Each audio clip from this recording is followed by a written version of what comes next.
Your cat has an entire vocabulary it uses just for you. Chirps, trills, that specific meow that means it's dinner time. A completely different meow that means the door needs to open right now. And here's the strange part nobody tells you. Put that same cat in a room full of other cats, and it will barely make a sound. No meowing, no chatting, almost total silence toward its own species. Meowing, it turns out, isn't really a cat language at all. It's something closer to a language your cat built specifically to talk to you, and the story of how that happened is genuinely bizarre. Let's start with where meowing actually comes from, because the answer isn't what most people assume. Kittens meow constantly, that's true, but it's not a general-purpose cat sound.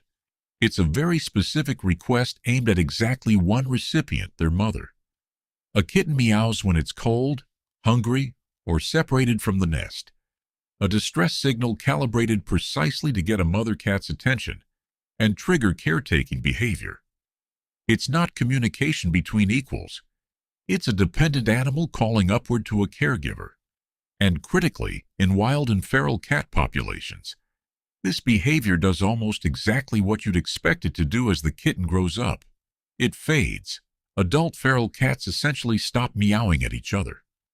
Watch a colony of feral cats interact and you'll see plenty of communication, but it happens through hissing, growling, yowling during territorial disputes or mating season, and an enormous amount of body language, tail position, ear position, slow blinks, physical distance.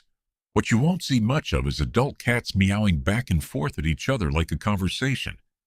That specific sound essentially retires once a wild cat grows up. So here's the actual mystery. If meowing is a kitten behavior that's supposed to fade with adulthood, why does your fully grown house cat still use it constantly, and specifically, almost exclusively, toward you? The answer researchers have converged on is genuinely one of the more remarkable side effects of domestication. Cats appear to have kept a juvenile behavior active into adulthood, specifically because it worked on humans. This concept has a name in developmental biology: paidomorphism, retaining juvenile traits into adulthood. It shows up across domesticated species in different forms. Dogs bark far more at humans than wolves bark at each other.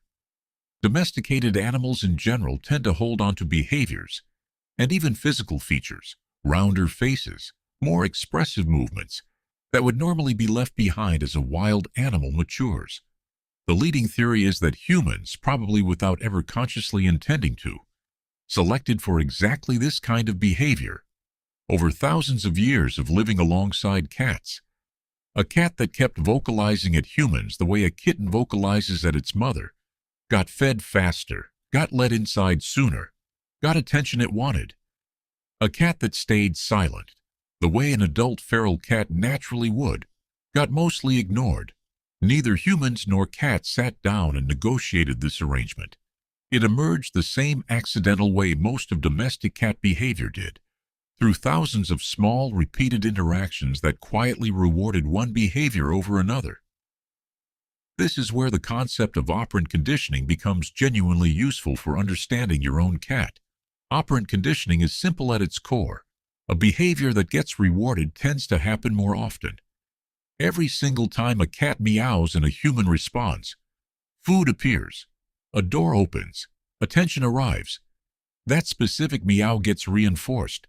Cats, it turns out, are excellent at this kind of learning, and over a cat's own individual lifetime, this creates something remarkable, a genuinely personalized vocabulary. Researchers studying domestic cat vocalizations have found that individual cats develop distinct meow variations tailored specifically to their own household. Different pitches, lengths, and urgencies for different needs. Essentially, a private dialect that a cat and its particular owner learn together, refined through nothing but repeated trial and reward over months and years of living together. This also explains something almost every cat owner has noticed but never quite understood: why you can often tell what your own cat wants just from the sound of its meow, while a stranger's cat sounds like meaningless noise to you. In 2004, researcher Nicholas Nicastro conducted a study analyzing the acoustic properties of cat vocalizations. and found something telling. Human listeners consistently rated meows recorded from cats with strong human relationships as more pleasant and more communicative than meows from cats with minimal human contact, like feral cats. The meows themselves had measurably different acoustic qualities.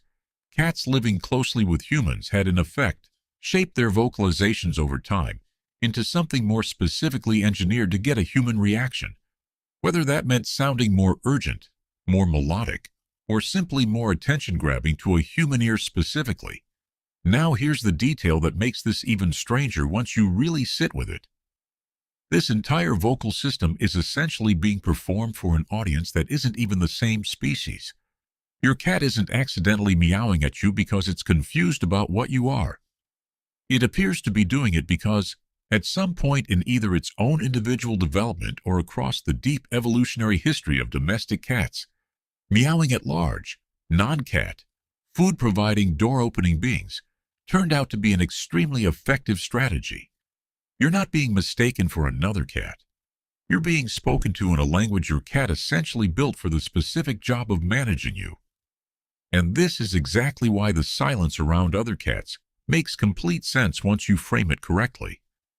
Adult cats don't need a vocabulary of persistent vocal requests with each other, because cat-to-cat communication runs through an entirely different, older channel.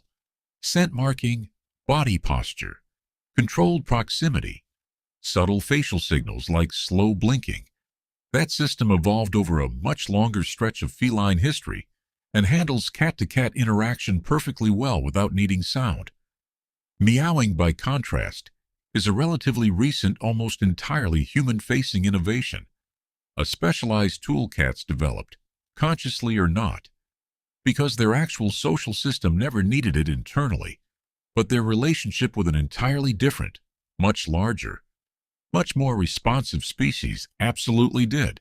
Think about what that actually means the next time your cat sits in front of you and meows insistently. It isn't performing some universal cat behavior. It's using a vocal strategy that essentially doesn't exist in adult cat society at all.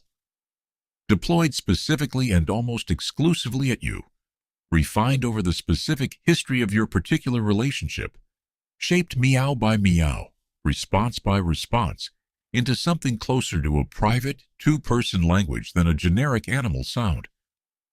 Somewhere in that persistent little chirp asking for breakfast is a genuinely unique communication system, built collaboratively between one specific cat and one specific human, that quite literally does not exist anywhere else in the natural world, including in any other room your cat has ever walked into. If this changed how you hear your cat's meow, hit subscribe, because this channel keeps uncovering the ancient instincts hiding behind the everyday things your cat does. And if you know someone whose cat has a very specific, very insistent meow just for them, send them this video. Now they'll finally understand why their cat sounds like nobody else's.